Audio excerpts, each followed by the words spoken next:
The mailbox keys always stuck in this building. I'd been living here for 3 years, and every single day was the same ritual. Jiggle the key, curse under my breath, jiggle again until the tiny metal door finally surrendered with a grudging click. Today was no different, except that when I pulled out what I assumed was my usual collection of bills and junk mail, I noticed something odd. Edward Hartwell, apartment 4B. I stared at the name on the envelope, my stomach dropping with the kind of embarrassment that makes your face burn. Edward Hartwell, not me. I was 4A. The apartments were mirror images of each other, the mailboxes positioned so close together that in my morning haze, fueled by too little sleep and too much instant coffee, I'd grabbed the wrong mail entirely. Standing in the narrow lobby with its perpetually humming fluorescent lights and faded carpet that had probably been beige once upon a time, I felt the familiar weight of my own social awkwardness settling over me like a heavy coat. Most people would just knock on the door, hand over the mail with a sheepish apology, maybe even laugh about it. Most people wouldn't spend 10 minutes standing in a lobby, holding someone else's electric bill like it contained state secrets, wondering if they could somehow slip it under the door without having to face another human being. But I wasn't most people. I was the guy who took the stairs instead of the elevator to avoid small talk. The guy who timed his trips to the laundry room for maximum solitude.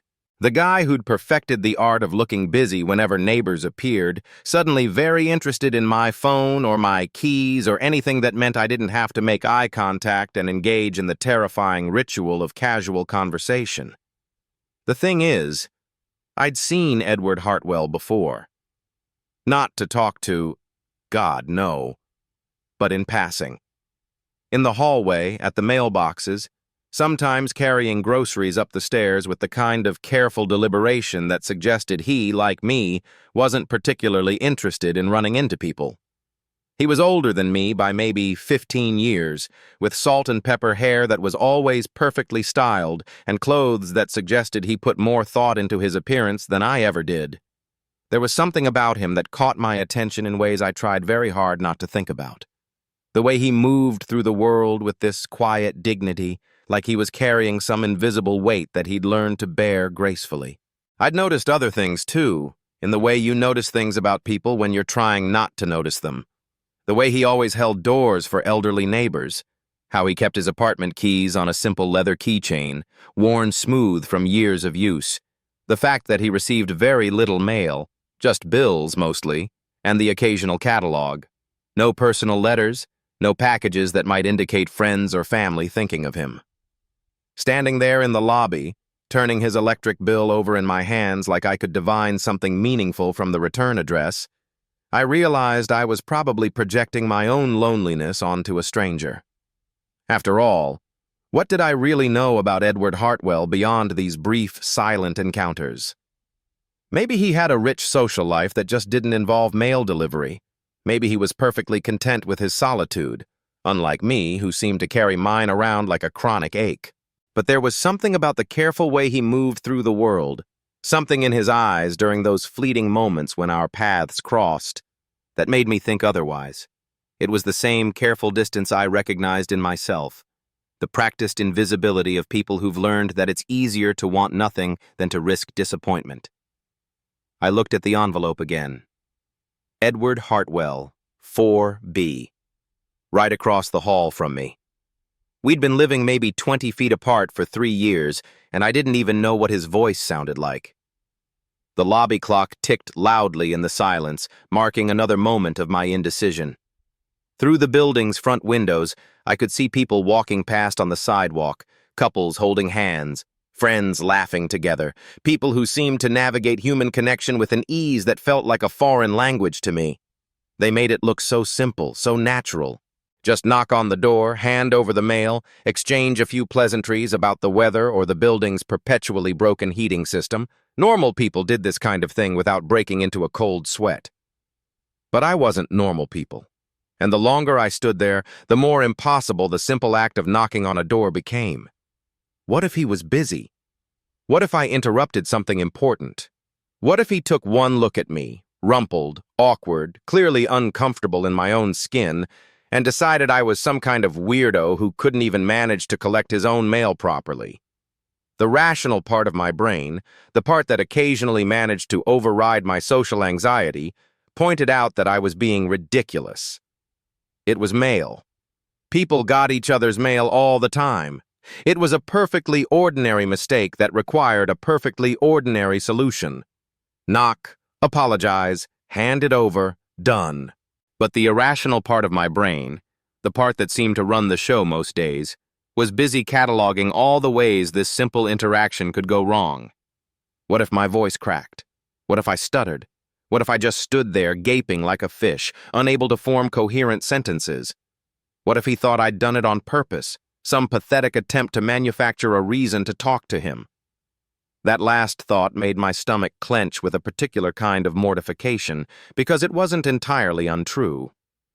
Over the past 3 years, I'd found myself paying attention to Edward Hartwell in ways that had nothing to do with neighborly courtesy and everything to do with the kind of quiet attraction I'd spent most of my adult life trying to ignore. There was something about him. The precise way he knotted his ties, the way he sometimes paused at his door with his keys in his hand, like he was steeling himself for something. The rare glimpses of a smile I'd caught when he thought no one was looking. That had worked its way under my skin. It was pathetic, really. A 30-something man harboring a crush on a neighbor he'd never even spoken to, building elaborate fantasies around someone who was essentially a stranger. I told myself it was just loneliness making me read meaning into meaningless moments, but that didn't stop me from listening for the sound of his footsteps in the hallway or timing my trips to the mailbox around his schedule. Standing there with his electric bill in my hands felt like holding evidence of my own pathetic fixation.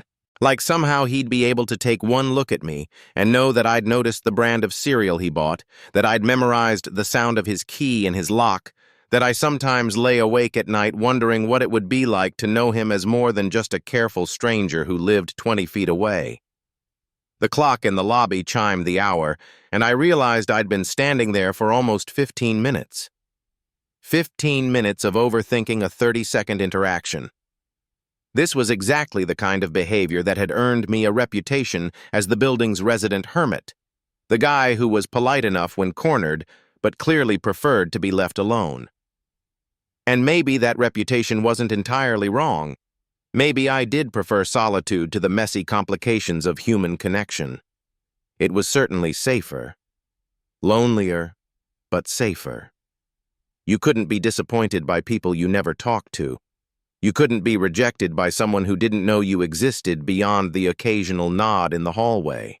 But holding Edward's mail felt like holding a small piece of his life, and I found myself curious about the man who received exactly 3 pieces of mail per week with the regularity of clockwork.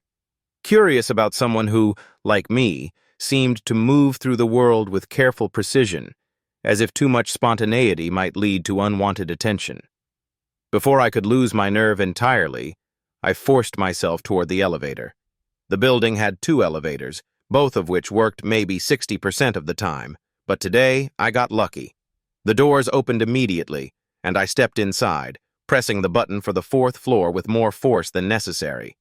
The elevator climbed slowly, giving me plenty of time to rehearse what I'd say. "Hi, I'm your neighbor from 4A. I accidentally grabbed your mail this morning." Simple, straightforward. No room for misinterpretation or awkwardness.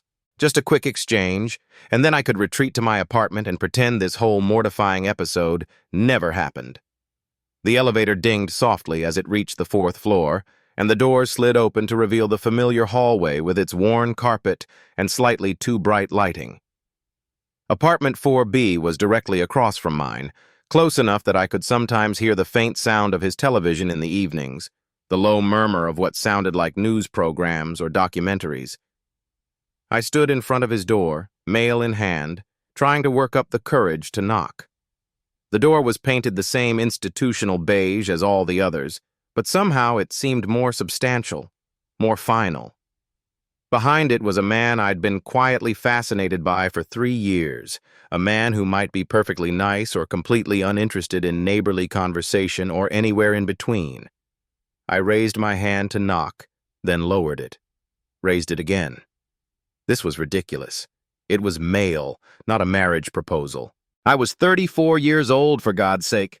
I could handle a simple social interaction without having a panic attack. Finally, before I could talk myself out of it again, I knocked. 3 quick raps that sounded unnaturally loud in the quiet hallway. For a moment, nothing happened. I stood there, heart pounding, wondering if he was home or if I'd just knocked on an empty apartment. Then I heard footsteps, measured, unhurried, approaching the door. The door opened, and for the first time in 3 years, I was face to face with Edward Hartwell. He was taller than I'd realized, maybe 6'2" to my 5'9", with the kind of presence that seemed to fill the doorway without being imposing. His hair was more gray than I'd noticed from a distance, silver threading through what had probably once been dark brown, and his eyes were a warm hazel that seemed to take in everything at once. He was wearing a navy sweater over khakis, perfectly pressed despite the fact that it was barely 10 in the morning on a Saturday. "Oh," he said, and his voice was exactly what I'd expected. Quiet, measured, with a slight roughness that suggested he didn't use it very often. "Hello."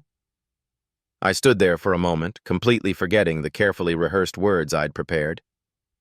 Up close, he was even more attractive than I'd allowed myself to notice from a distance, with the kind of understated handsomeness that suggested he'd been stunning in his younger years and had aged into something more interesting. "Hi," I managed finally, holding out the envelope like an offering. I live across the hall, 4A. I accidentally grabbed your mail this morning. The mailbox keys stick, and I wasn't paying attention, and..." I was babbling. I could hear myself babbling, but I seemed unable to stop. Edward watched me with patient attention, and somehow that made it worse. Most people would have interrupted by now, taken the mail with a quick thanks, and closed the door. But he just stood there, listening to my mortifying explanation like it actually mattered. "I'm sorry," I said finally, running out of words. "Here's your mail." He took the envelope from my hands, and our fingers brushed for just a second. The barest contact, probably meaningless, but it sent a little jolt of awareness up my arm that I tried very hard to ignore. "Thank you," he said, looking down at the envelope and then back at me. "I'm Edward, by the way. Edward Hartwell." "I know," I said, then immediately wished I hadn't. It sounded stalkerish, like I'd been keeping tabs on him, which, technically, I had been, but not in any kind of creepy way. Just in the way lonely people notice other lonely people, like recognizing a shared frequency. If he found my admission odd, he didn't show it. Instead, he smiled, just a small curve of his mouth, but it transformed his entire face, making him look younger and somehow more approachable. "And you are?" he prompted gently. "Oh, right. I took a breath, trying to center myself. "I'm sorry, I'm not very good at this. Talking to people, I mean. I'm usually better at avoiding them entirely." The moment the words left my mouth, I wanted to take them back. Too honest. Too much information for a first conversation with a neighbor. But Edward's smile widened slightly, and I caught a glimpse of what looked like understanding in his eyes. "I can relate to that," he said quietly. Something in his tone made me look at him more carefully. There was no judgment there, no polite confusion at my social awkwardness.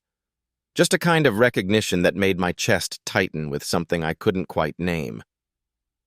"I don't think I caught your name," he said after a moment. "Mason," I said. "Mason Torres." Mason. He said it like he was testing the shape of it. "Well, Mason from 4A, thank you for bringing my mail. I probably wouldn't have realized I was missing it until the electric company started sending threatening letters." He was making a joke. A small one, but definitely an attempt at humor, and I found myself smiling despite my nervousness. "The mailbox keys really are terrible," I said. "I complain to the super about it every few months, but nothing ever changes." "I've noticed that too." The sticking, I mean.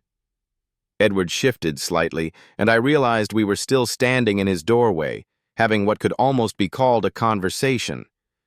I've gotten pretty good at the exact angle and pressure required, but it's definitely a daily battle. Exactly, I said, probably with more enthusiasm than the topic warranted.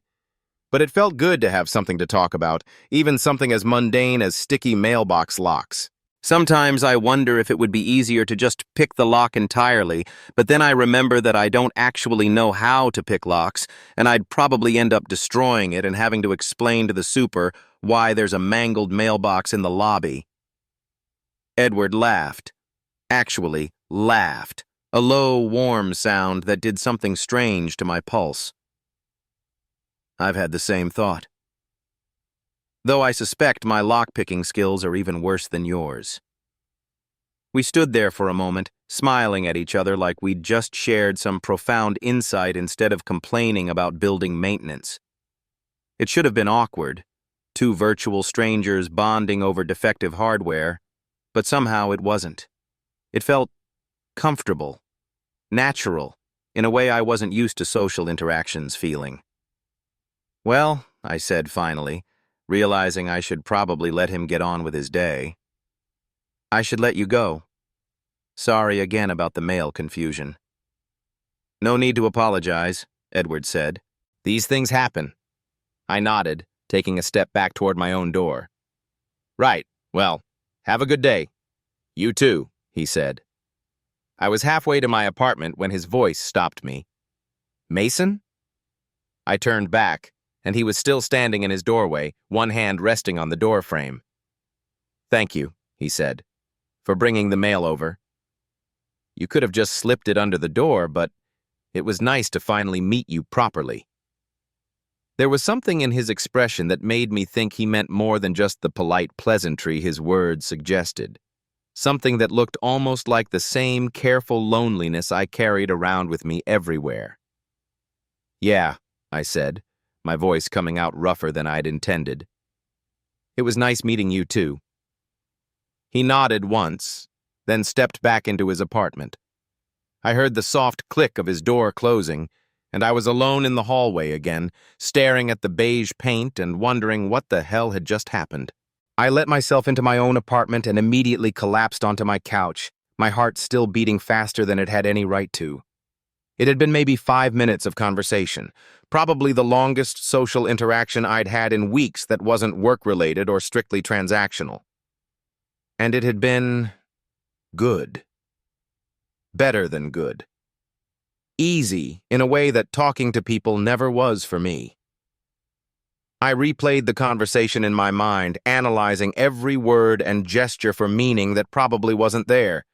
The way he'd said my name, the careful attention he'd given to my rambling explanation, the smile that had transformed his face from handsome to something approaching beautiful. Stop it, I told myself firmly. It was a conversation about mail. Don't read more into it than that. But I couldn't shake the feeling that something had shifted in those few minutes. Some invisible barrier had been crossed, some connection made that felt more significant than the simple exchange of misdelivered mail.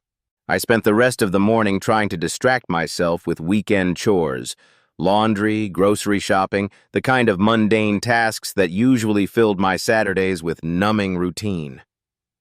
But I found myself listening for sounds from across the hall, wondering what Edward did with his weekends, whether he was as alone as he seemed, or if he had friends and family who called and visited and filled his life with the kind of warmth I'd given up hope of finding.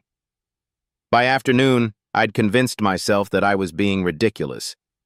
One brief conversation didn't mean anything. Edward had been polite because that's what decent people did when their neighbors accidentally stole their mail. He'd made small talk because that's what you did in situations like that. I was reading significance into simple courtesy because I was lonely and starved for human connection.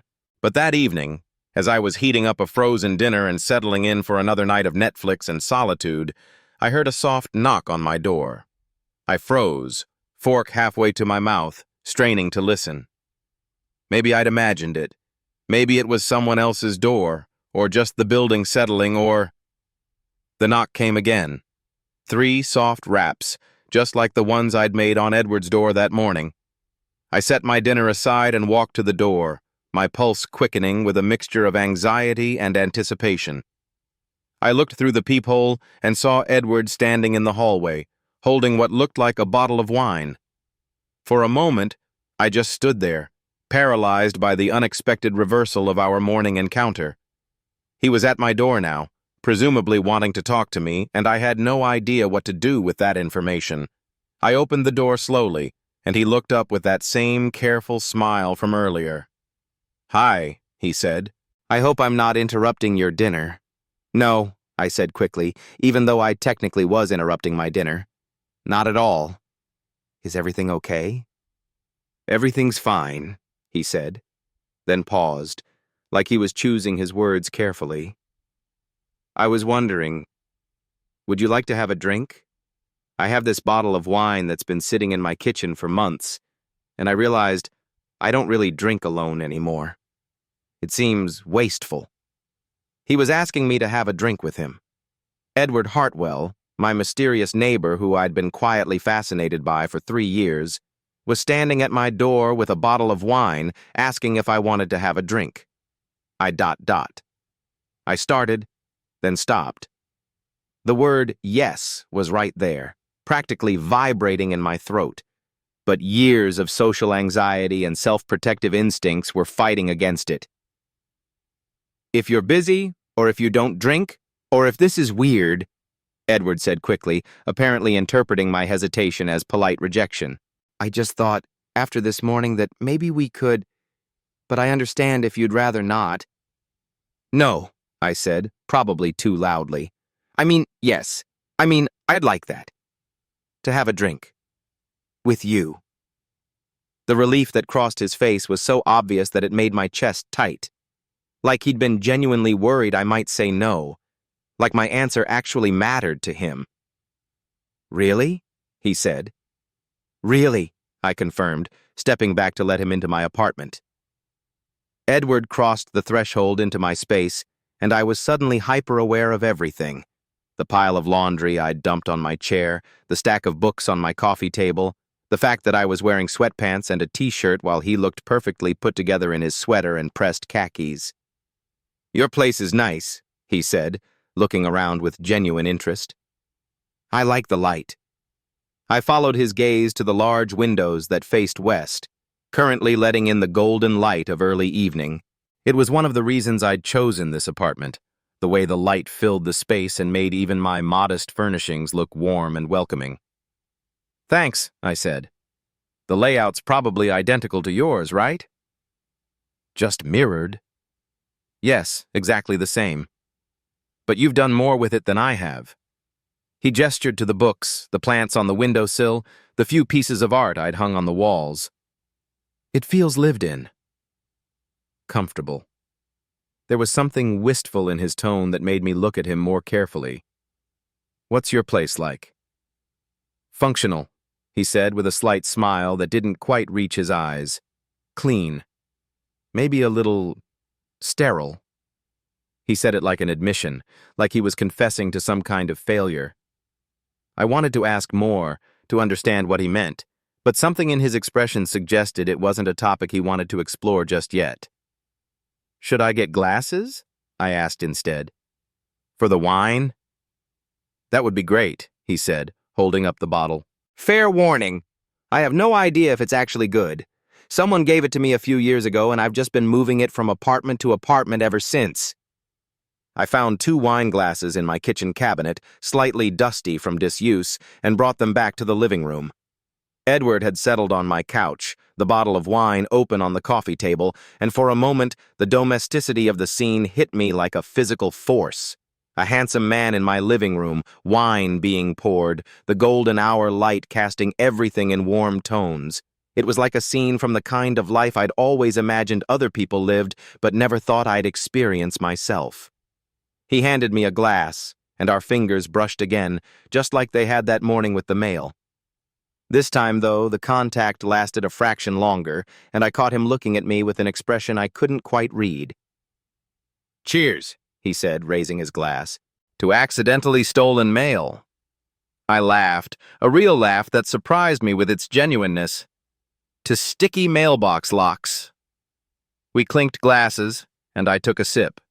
The wine was actually quite good, smooth and full-bodied, nothing like the cheap stuff I occasionally picked up at the corner store. "This is delicious," I said. "Whoever gave it to you has good taste." "My ex-partner," Edward said quietly, then looked down at his glass like he was surprised he'd said it. "Richard. He was always bringing home bottles of wine from work events, dinner parties, that kind of thing. I kept meaning to drink them, but after we weren't together anymore, I just never got around to it."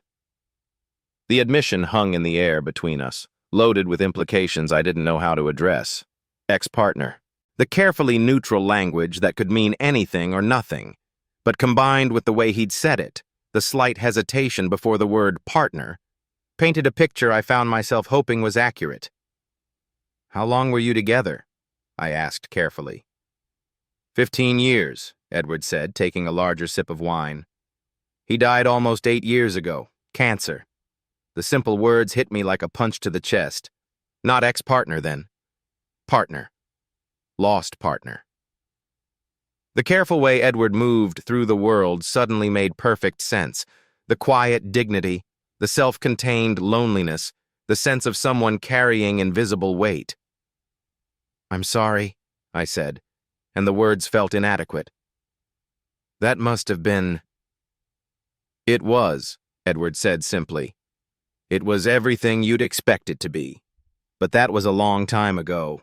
He said it like he was trying to convince himself as much as me, and I recognized the tone because I'd used it myself when talking about things I wasn't sure I'd actually processed. 8 years isn't that long," I said gently. "Not for something like that." Edward looked at me with surprise, like he hadn't expected me to push back on his assessment. "No," he said after a moment. "I suppose it's not." We sat in comfortable silence for a few minutes, drinking wine and watching the light change outside my windows. I wanted to ask more, about Richard, about what their life had been like together, about how Edward had ended up in this building, alone in an apartment he described as sterile. But I also sensed that he'd shared more than he'd intended to, and pushing for more might close whatever door had opened between us. "What about you?" Edward asked eventually.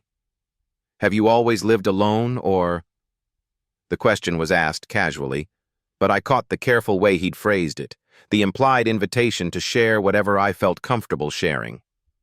"Always," I said. "I mean, I had roommates in college, and for a few years after, but I've been on my own for, almost 10 years now." "By choice?" The question was asked without judgment, just genuine curiosity, but it still made me squirm a little. Because the honest answer was complicated, part choice, part circumstance, part deep-seated fear of letting anyone close enough to hurt me. "Mostly," I said. "I'm not very good at people. Relationships. I tend to overthink everything until I've analyzed all the joy out of it." Edward smiled, and there was something knowing in his expression. "I understand that impulse. Do you?" Richard used to say I could turn a simple dinner invitation into a complex philosophical debate about social obligations and the nature of friendship. His smile softened with memory. He wasn't wrong. I have a tendency to complicate things that don't need to be complicated. "That sounds familiar," I admitted. "I once spent 3 days debating whether to respond to a text from a coworker asking if I wanted to grab lunch. By the time I finally decided to say yes, he'd already made other plans." "3 days?" Edward asked, laughing. "3 days," I confirmed. I had to analyze every possible interpretation of the invitation, consider all the ways it might go wrong, weigh the social costs and benefits. And then you missed the opportunity entirely. Exactly. I took another sip of wine, feeling looser and more relaxed than I had in months. It's like I'm so afraid of doing the wrong thing that I end up doing nothing at all. "Which is often worse than doing the wrong thing," Edward observed. "Much worse. Nothing is the worst thing. Nothing leaves you sitting alone in your apartment on Saturday night, watching Netflix and wondering why you're so fundamentally broken that you can't manage basic human interaction. The words came out more bitter than I'd intended, loaded with years of frustration and self-recrimination. I immediately regretted the overshare, sure that I'd revealed too much of my pathetic inner life to someone who was just being polite. But Edward didn't look uncomfortable or judgmental.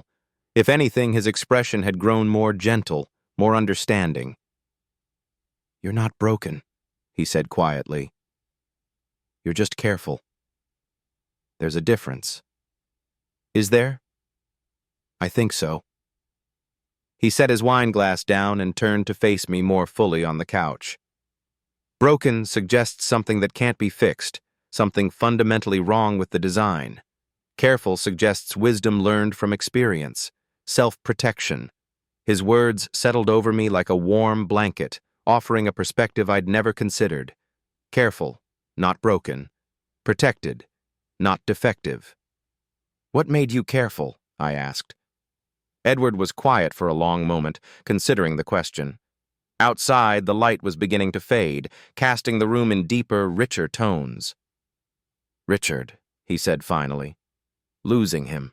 Before that, I think I was just naturally introverted, but not afraid. After watching someone I loved disappear inch by inch, after sitting in hospital rooms and having conversations about end-of-life care and funeral arrangements, the idea of letting someone else matter that much again felt impossible." He paused, rolling the stem of his wine glass between his fingers. "It's easier to be alone than to risk that kind of loss again," he continued. "Loneliness is predictable. Grief is like drowning in open water. You don't know which way is up, and every time you think you've found the surface, another wave pulls you under." The raw honesty in his voice made my throat tight. I wanted to reach out, to offer some kind of comfort, but I didn't know what would be appropriate or welcome. "Is that why you moved here?" I asked instead. "To this building?" "Partly. We lived in a house in the suburbs. Big place, meant for entertaining, for a family we always meant to have someday. After Richard died, everything in that house was a memory. His coffee mug in the sink, his books on the nightstand, his clothes still hanging in the closet." Edward's voice grew soft with pain. "I kept thinking I'd get used to it, that eventually it would stop feeling like living in a museum. But it never did." "So you left?" "So I left. Sold the house, donated most of the furniture, moved into this little apartment where nothing had history attached to it." He looked around my living room, taking in the books and plants and signs of a life being lived. "I thought it would be easier." And it was, in some ways. But it was also empty, I finished when he didn't. "Exactly." He met my eyes and I saw recognition there. The understanding of someone who knew what emptiness felt like from the inside. "I traded a house full of painful memories for a place with no memories at all. I'm not sure that was actually an improvement." We sat with that admission for a moment, the weight of shared loneliness settling between us like a bridge. Outside, the streetlights were beginning to flicker on, creating pools of warm light on the darkening pavement. "What about you?" Edward asked. "What made you careful?" I considered deflecting, making a joke, changing the subject to something lighter. But something about the way he'd opened up, the trust implicit in sharing his story, made me want to be equally honest. "I think I was born careful," I said slowly. "My parents weren't bad people, but they were loud, dramatic. Everything was a crisis or a celebration, and there was no middle ground. I learned early that the safest place was on the edges, not drawing attention to myself." I took a sip of wine, gathering courage for what came next. And then there was college and a few relationships that didn't work out, and each time I got a little more convinced that I wasn't the kind of person who got to have happy endings. That maybe some people are just meant to be observers rather than participants. "That's a lonely way to live," Edward said gently. "Yeah," I agreed, "but it's safe." You can't be disappointed if you don't expect anything. You can't be hurt if you don't let anyone close enough to hurt you. But you also can't be surprised by joy, Edward pointed out. You can't experience connection or intimacy or the kind of love that makes all the risk worthwhile. There was something in the way he said it that made me think he was talking to himself as much as to me, working through his own careful isolation even as he identified mine. Do you miss it? I asked. The connection, I mean. The intimacy. Edward was quiet for so long that I thought he might not answer. When he finally spoke, his voice was barely above a whisper. Every day, he said. I miss having someone to talk to about small things. What I had for lunch, something I saw on the news, a book I'm reading. I miss having someone who notices when I'm tired or stressed or happy about something. I miss... He paused, looking down at his hands. I miss being seen. Really seen. By someone who chooses to keep looking. His words hit me like a physical force, resonating in places I'd forgotten existed. I miss being seen. It was such a simple statement, but it captured something essential about loneliness that I'd never been able to articulate. Yes, I said, my voice coming out rougher than I'd intended. That's exactly it. Edward looked up, meeting my eyes, and for a moment the careful distance we'd both been maintaining dissolved entirely. I saw him clearly, not just the handsome, mysterious neighbor I'd been quietly fascinated by, but the lonely man underneath, the person who'd learned to carry loss with dignity, but had never quite figured out how to put himself back together. And in his eyes I saw something that looked like recognition, like he was seeing me too, really seeing me, in a way that no one had in longer than I could remember. The moment stretched between us, loaded with possibility and fear in equal measure. I could feel my pulse in my throat, could sense that we were balanced on the edge of something that could change everything or ruin the fragile connection we'd built. Edward leaned forward slightly, and I found myself doing the same, drawn by something stronger than conscious thought. The space between us seemed to shrink and expand simultaneously, charged with the kind of tension that makes the air feel electric. Mason, he said softly, and my name on his lips sounded like a question. I didn't know what he was asking, but I knew my answer was yes. Yes to whatever this was, yes to the possibility of being seen and known by someone who understood careful loneliness from the inside, yes to the terrifying prospect of letting someone matter. But before either of us could bridge that final gap, before we could cross whatever line we were dancing around, Edward's phone buzzed loudly on the coffee table, shattering the moment like glass. We both startled backward, the spell broken, reality rushing back in with jarring intensity.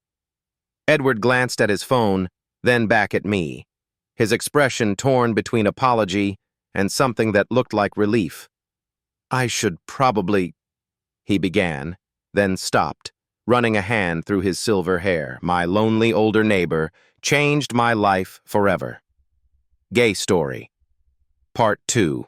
The words hung in the air between us like a fragile thread, trembling with possibility and fear in equal measure. Edward stood in my doorway, his hand still resting on the door handle, but his body turned toward me with an expression that was equal parts hope and terror. You don't have to go yet, if you don't want to. The careful way he'd phrased it gave me an out, a graceful way to retreat if I wanted to.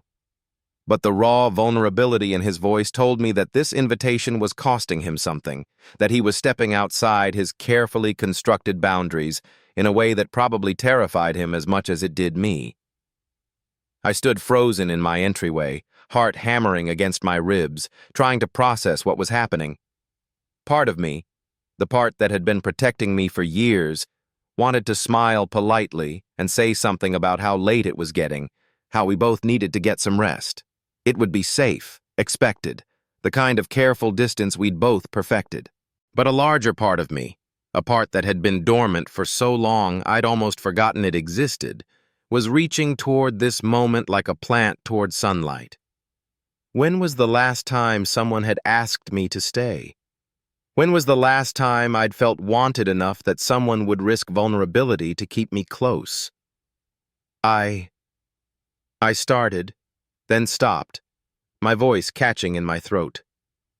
The silence stretched between us, loaded with possibility and the weight of all the loneliness we'd both carried for so long. Edward's expression began to shift, disappointment creeping in around the edges, and I realized he was interpreting my hesitation as a polite rejection. He started to step backward, back into the careful distance that had defined our interactions for 3 years, and something in me broke open at the sight. "Yes," I said quickly, the word tumbling out before I could second-guess it. "I mean, if you're sure. I don't want to impose or—" "You're not imposing," Edward said, relief flooding his features. "I wouldn't have asked if I didn't mean it." He stepped back into my apartment, closing the door with a soft click that seemed to seal us away from the rest of the world. The sound felt significant somehow, like we were crossing some invisible threshold together. For a moment, we just stood there in my entryway, neither of us quite sure what came next. The easy flow of conversation from earlier had been replaced by something more charged, more uncertain. I could feel the weight of what had almost happened before his phone interrupted us, the memory of leaning toward each other with that electric sense of possibility. "Would you like some coffee?" I asked finally, needing something to do with my hands, some way to channel the nervous energy that was making my skin feel too tight. "That sounds perfect," Edward said, following me toward the kitchen. I busied myself with the familiar ritual of making coffee, grinding beans, measuring water, setting up the French press. The mundane actions helped ground me, gave me something to focus on other than the way Edward was watching me move around my kitchen with careful attention. "You have good coffee," he observed, leaning against my counter. "I can smell it from across the hall sometimes in the mornings." The admission sent a small thrill through me. He'd noticed my coffee, had been aware of this small detail of my daily routine. It shouldn't have mattered, but somehow it felt like evidence that I wasn't as invisible as I'd always believed. "I'm a bit of a coffee snob," I admitted, pouring hot water over the grounds. "It's one of my few indulgences. I figure if I'm going to drink it every day, it might as well be good." "Richard was the same way," Edward said, then paused, like he was surprised he'd brought up his late partner again. "Sorry, I don't usually talk about him so much." "Don't apologize," I said, looking up from the French press to meet his eyes. "He was important to you." "He's part of your story." Edward's expression softened with something that looked like gratitude. "Most people get uncomfortable when I mention him, like death is contagious, or like talking about him means I'm not ready to move on." "Are you?" I asked gently. "Ready to move on?" The question hung between us, heavy with implication. We both knew I wasn't just asking about grief in general, but about whether he was ready to let someone else into the carefully protected space in his life. Edward was quiet for a long moment, considering. The coffee finished brewing, and I pressed the plunger down slowly, using the action to fill the silence while he gathered his thoughts. "I don't know," he said finally. For so long, moving on felt like betrayal, like I was dishonoring what we had by even considering the possibility of caring about someone else. He paused, watching me pour coffee into 2 mugs with movements that were probably more careful than they needed to be. "But lately," he continued, his voice growing softer, "I've been wondering if the real betrayal might be refusing to live." Richard loved life so much, even at the end. He used to say that love wasn't meant to be hoarded, that it was supposed to grow and spread and touch as many people as possible. I handed him one of the mugs, and our fingers brushed as he took it. That same electric contact from earlier, but this time neither of us pulled away immediately. "He sounds like he was a wise man," I said. "He was." Edward smiled, but there was sadness in it. "He would have liked you, I think. He always said I needed someone who would challenge my tendency to overthink everything." "And you think I'd do that?" "I think you're already doing it," Edward said, meeting my eyes over the rim of his mug. "Just by being here, by listening, by making me want to take risks I haven't taken in years." The honesty in his voice made my chest tight with emotion. I wanted to say something profound, something that would match the vulnerability he was offering. But the words stuck in my throat. "Should we sit?" I asked instead, gesturing toward the living room. We settled back onto the couch, closer than we'd been before, but still maintaining a careful distance. The wine glasses from earlier sat on the coffee table, evidence of how this evening had unfolded in ways neither of us had expected. Outside, it had started to rain, a gentle pattering against the windows that created a cocoon of sound around us. The streetlights cast wavering patterns through the water-streaked glass, painting moving shadows on my living room walls. "Tell me something," Edward said after we'd sat in comfortable silence for a few minutes. "Something you've never told anyone else." The request was unexpected, intimate in a way that made my pulse quicken. That's a dangerous question. Maybe. But I think we're past playing it safe, don't you? He was right. Something fundamental had shifted between us tonight. Some barrier had been crossed that made the usual social conventions feel inadequate. I took a sip of coffee, buying time while I decided how honest I was willing to be. The truth was, there were dozens of things I'd never told anyone, fears and dreams and shameful admissions that I'd carried alone for years. "I used to have this fantasy," I said slowly, staring down into my mug, "when I was younger. In college, and for a few years after. I'd imagine what it would be like to have someone love me enough to really see me. Not just the version of myself I presented to the world, but all of it.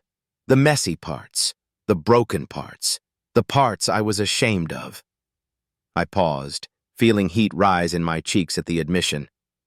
I'd imagine someone who would look at all of that, all the anxiety and self-doubt and social awkwardness, and choose to stay anyway. Someone who would see me as worth the effort. Edward was very still beside me, listening with the kind of focused attention that made me feel both exposed and safe. "But the older I got," I continued, "the more impossible that seemed. I started to think maybe some people just aren't meant for that kind of love. Maybe some of us are meant to be observers, witnesses to other people's happiness." "And now?" Edward asked softly. I looked up, meeting his eyes in the lamplight. There was something in his expression that made my breath catch, a tenderness that felt both foreign and essential. "Now I'm sitting here with someone who makes me remember what hope feels like," I said, my voice barely above a whisper. "And that terrifies me." Edward set his coffee mug down on the table and turned to face me more fully on the couch. The movement brought him closer, close enough that I could see the flecks of gold in his brown eyes, could feel the warmth radiating from his body. "You terrify me too," he admitted. "I've spent 8 years building walls, convincing myself that safety was worth more than connection.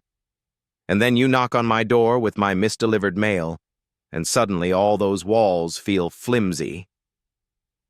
He reached out slowly, giving me time to pull away if I wanted to, and brushed his fingers against my hand where it rested on my knee.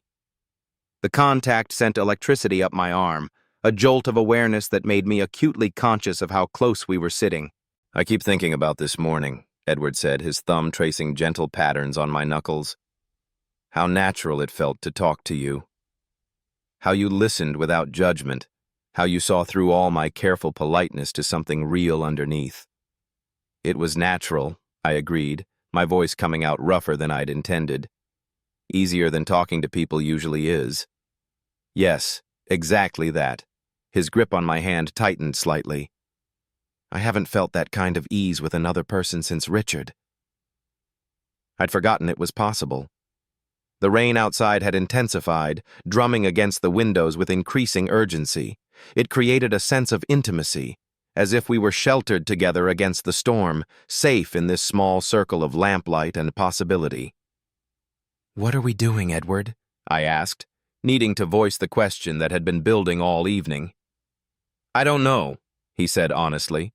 I know what it feels like we're doing, but I'm not sure I trust my own judgment anymore. It's been so long since I've wanted anything like this. What does it feel like we're doing? He was quiet for a moment, considering. When he spoke, his voice was soft with wonder and fear. It feels like we're falling, he said. Like we're standing at the edge of something that could change everything. And we're choosing to jump anyway. The metaphor resonated in my chest, perfectly capturing the mixture of exhilaration and terror that had been building all evening. Falling. Yes, that's exactly what this felt like. The stomach-dropping sensation of losing solid ground, not knowing where or how you'll land. Are you ready for that? I asked. For things to change? Edward's thumb stilled on my hand, and I could see him weighing the question with the same careful consideration he seemed to bring to everything. I think I'm more ready than I am afraid, he said finally, and I think that's the first time I've been able to say that in years. Something loosened in my chest at his words, some knot of tension I'd been carrying without realizing it. I turned my hand over, palm up, and laced our fingers together properly. The fit was perfect. His hand slightly larger than mine, but somehow exactly right. I don't know how to do this, I admitted. I don't know how to be vulnerable with someone without losing myself completely. Neither do I, Edward said. I've forgotten how to let someone matter without being consumed by the fear of losing them. We sat with that admission, hands linked, watching the rain paint patterns on the windows. There was something profoundly comforting about our shared uncertainty, about not having to pretend we had answers we didn't have. Maybe we could figure it out together, I said eventually. Maybe we don't have to have it all sorted out before we begin. Edward smiled, and it transformed his entire face, making him look younger and more hopeful than I'd ever seen him. I'd like that, he said. I'd like to try. The words settled between us like a promise, tentative but real. We were agreeing to something, committing to the possibility of whatever was growing between us, even though we couldn't name it or predict where it would lead. Can I ask you something now? I said. Anything. What made you knock on my door tonight? Really? Edward's cheeks flushed slightly, and he looked down at our joined hands. I kept thinking about this morning. About how good it felt to talk to you, how right it seemed to have you in my space, even briefly. He paused, gathering courage for what came next. And I kept thinking about how you looked when you were about to leave. Like you wanted to stay but didn't think you could ask, like you were used to not being wanted. His words hit me right in the center of my chest, in that place where I kept all my carefully guarded hurts. I know that look, Edward continued, because I've worn it myself. The look of someone who's learned to expect rejection, who's gotten so good at protecting themselves that they've forgotten how to reach for what they want. He lifted our joined hands, pressing a soft kiss to my knuckles that sent warmth spreading up my arm. I didn't want you to go home thinking you weren't wanted, he said. Because you were. You are. Tears pricked at the corners of my eyes, unexpected and overwhelming. When was the last time someone had seen me that clearly? When was the last time someone had cared enough to notice what I needed and offer it without being asked? Edward, I said, his name feeling precious on my tongue. Yeah? I didn't know what I'd been planning to say. Thank you, maybe. Or I've never felt this seen before. Or please don't let this be a dream I wake up from alone. Instead, I found myself leaning forward, drawn by something stronger than conscious thought. Edward met me halfway, his free hand coming up to cup my cheek with infinite gentleness. Is this okay? He whispered, his lips barely an inch from mine. Yes, I breathed. And then he was kissing me, soft and tentative, and achingly sweet. His lips were warm and slightly chapped, human and real in a way that made my heart stutter in my chest. It wasn't the desperate, passionate kiss of movies. It was careful and questioning, like he was asking permission with every movement. I kissed him back with the same tender uncertainty, my free hand coming up to rest against his chest, where I could feel his heart beating fast and uneven. The taste of him was coffee and wine and something indefinably him, and I wanted to memorize it, to hold on to this moment forever. When we broke apart, it was only by inches. Edward rested his forehead against mine, his eyes closed, his breathing slightly unsteady. "Jesus," he whispered. I laughed, softly, surprising myself. Yeah.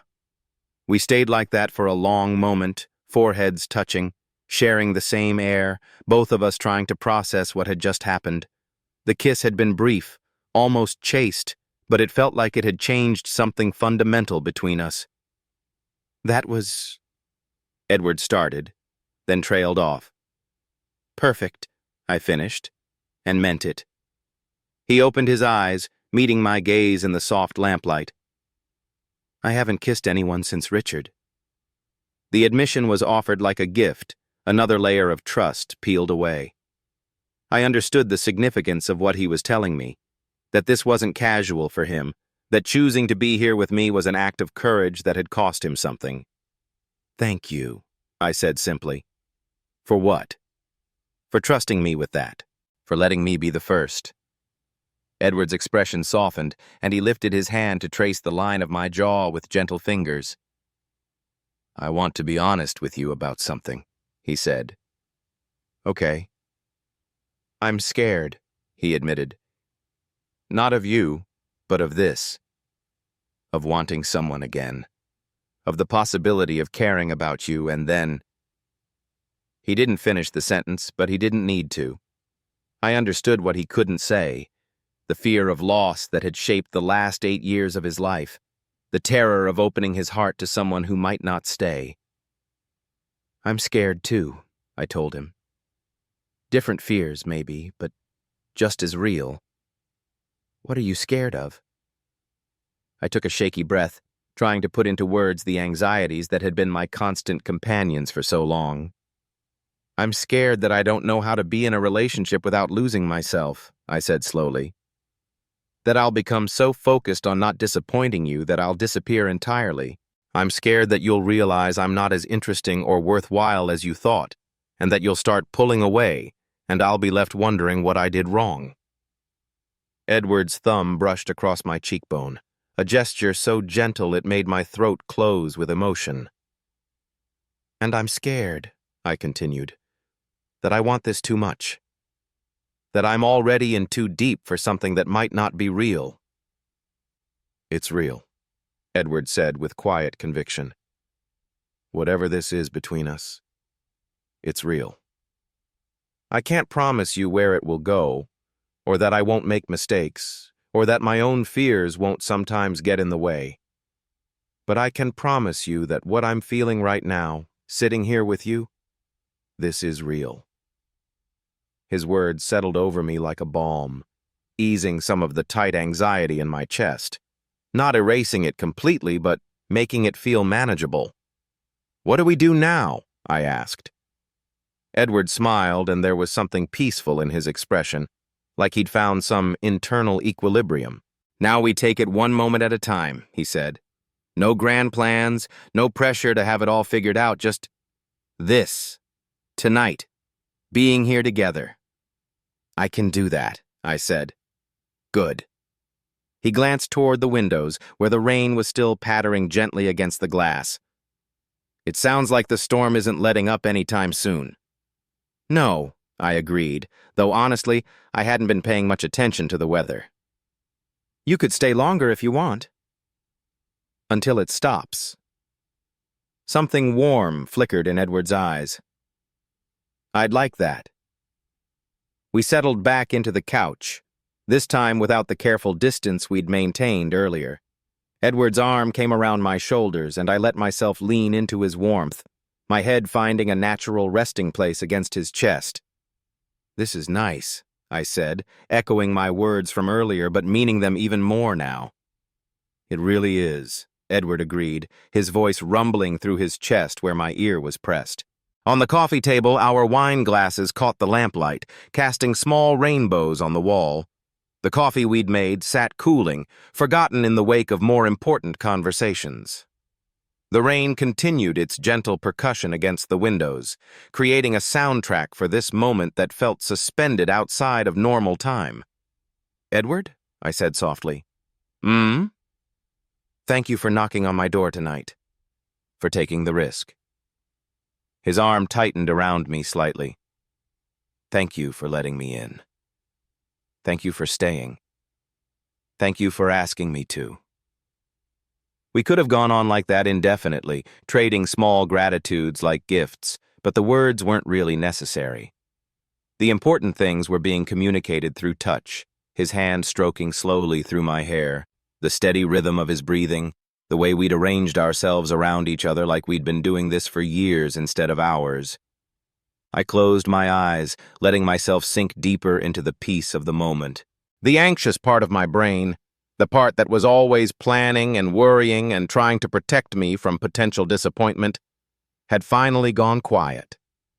For the first time in longer than I could remember, I was fully present, fully here, not worried about what came next or what it all meant. "Mason? Yeah? I need you to know something."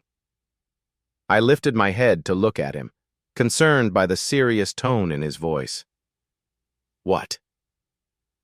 "I haven't felt this kind of peace in years," he said, his voice soft with wonder. "Just sitting here with you, talking, being together. It's like some part of me that I'd forgotten existed has woken up again." His words made my chest tight with emotion, with the recognition of finding something I hadn't even realized I'd been looking for. "I know exactly what you mean," I said. We looked at each other in the lamplight, and I saw my own sense of wonder reflected in his eyes. This thing between us, whatever it was, wherever it was going, felt significant in a way that neither of us had expected when the evening began. Edward leaned down and kissed me again, slower this time, with less hesitation and more certainty.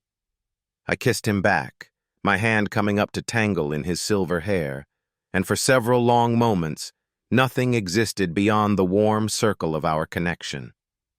When we broke apart, we didn't move away from each other.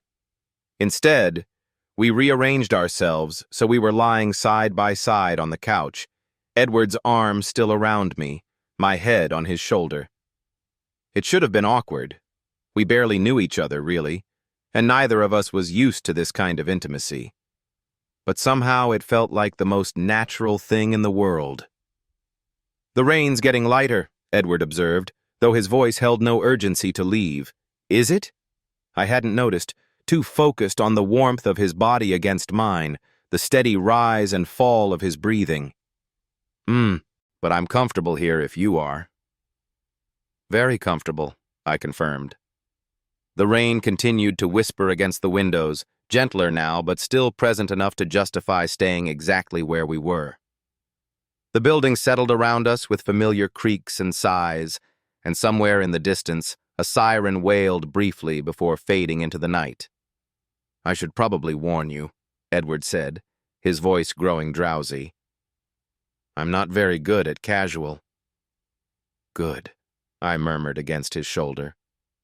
"Neither am I." "This doesn't feel casual," he said. "No, it doesn't." We drifted into comfortable silence after that, lulled by the rhythm of the rain and the warmth of being close to another person.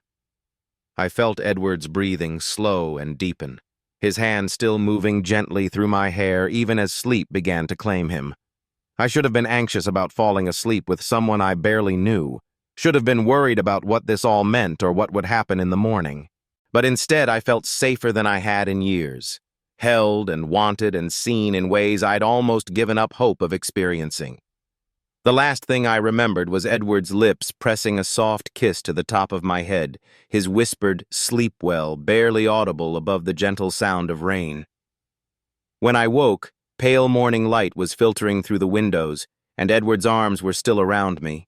We'd shifted in our sleep, curled together on the couch like we'd been doing this dance for years instead of hours. His face was peaceful in the early light, younger-looking and free from the careful composure he usually maintained. I lay very still, not wanting to wake him, not wanting this moment to end, because I knew that when we woke up properly, when we had to face the morning and all its implications, everything would change. We'd have to figure out what this meant, what we were to each other, what came next.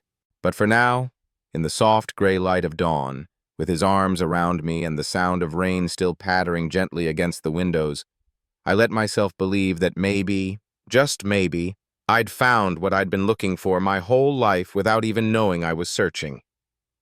Edward stirred slightly, his arms tightening around me in sleep, and I closed my eyes and let myself drift back toward dreams.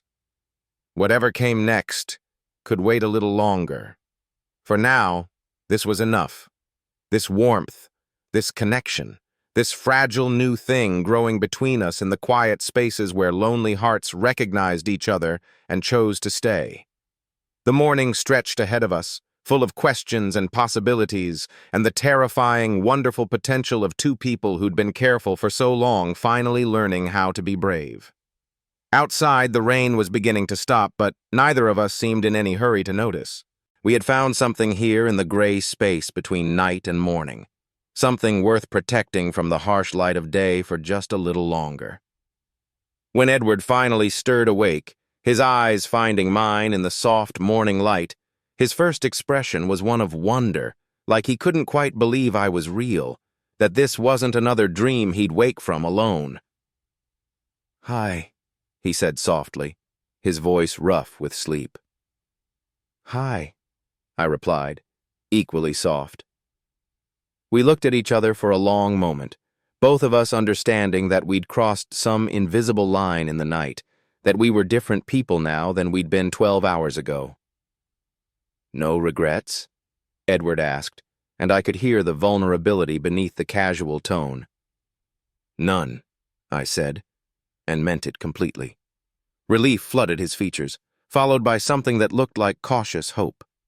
The future stretched ahead of us, uncertain but no longer empty. We didn't know what we were to each other yet, didn't know how to navigate the complicated territory of two damaged people learning to trust again. But we had this moment of peace, this fragile connection, this sense that maybe we didn't have to face the world alone anymore. It was enough.